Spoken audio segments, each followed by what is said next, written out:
La salle de conférence du Conseil régional de l'Extrême-Nord a servi de cadre ce jeudi 12 juillet 2026 à la session du Comité régional de concertation des acteurs du développement du secteur rural. Cette rencontre avait pour principal objectif de faire le point sur la mise en œuvre des recommandations formulées lors de la précédente session tenue le 10 décembre 2025 au sein de la même institution. La rencontre a réuni les responsables des administrations publiques, des organisations de la société civile ainsi que plusieurs partenaires techniques et financiers engagés dans le développement rural de la région, notamment le projet CACEV porté par SIFO ICRAF. L'objectif d'amener tous les acteurs qui sont en train d'implémenter, n'est-ce pas, des projets au niveau de la région de l'Extrême-Nord, de venir présenter, n'est-ce pas, l'état d'avancement de ces activités pour nous permettre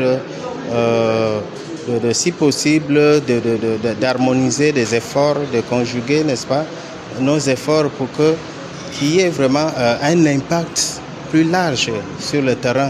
Donc voilà pourquoi à chaque 6 mois, nous nous rencontrons ici pour présenter, pour faire le feedback de ce que nous menons sur le terrain comme activité. Au cours des travaux, les participants ont examiné le mode d'opération ainsi que l'état d'avancement des différents projets et programmes mis en œuvre dans l'extrême nord. Les échanges ont notamment porté sur les initiatives CACEV, Nature Africa, PCBLT Alinéa, C2D Projet, C2D Capital, CARE et GIZ, dont les interventions contribuent à l'amélioration des conditions de vie des populations rurales, à la préservation des ressources naturelles et au renforcement de la résilience des communautés. Les participants ont également évalué les résultats obtenus depuis la dernière session et identifié les défis à relever pour une meilleure coordination des actions sur le terrain. La première des choses que j'ai retenues, c'est l'harmonisation des actions des différents projets qui s'implémentent dans notre région.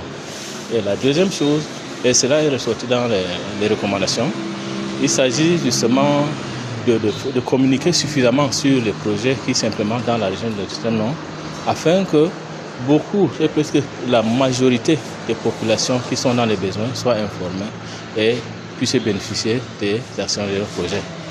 Et l'atelier a été déjà une occasion déjà de nous informer déjà sur tout ce qui se passe. Voilà. Et également, nous avons vu qu'il y a une plateforme que CARE International a mis en place pour ceux qui veulent travailler sur l'assainissement. Ils peuvent déjà aller sur la plateforme, voir déjà, sans même aller faire nos diagnostics sur le terrain, à partir de la plateforme déjà développée par CARE, ils peuvent déjà voir sur quel secteur travailler. Nous sortons de cet atelier bien outillé et nous nous engageons également à faire la restitution auprès de nos membres qui sont en communauté. L'accent a été mis sur la nécessité de développer une synergie d'intervention entre les différents acteurs afin d'optimiser les ressources et d'accroître l'impact des projets au bénéfice des populations. Par ailleurs, les discussions ont porté sur le financement des futures sessions du Comité régional de concertation, l'évaluation du plan d'action 2026 ainsi que les perspectives pour les prochaines étapes du processus de concertation. Le projet a donc doté le centre de métier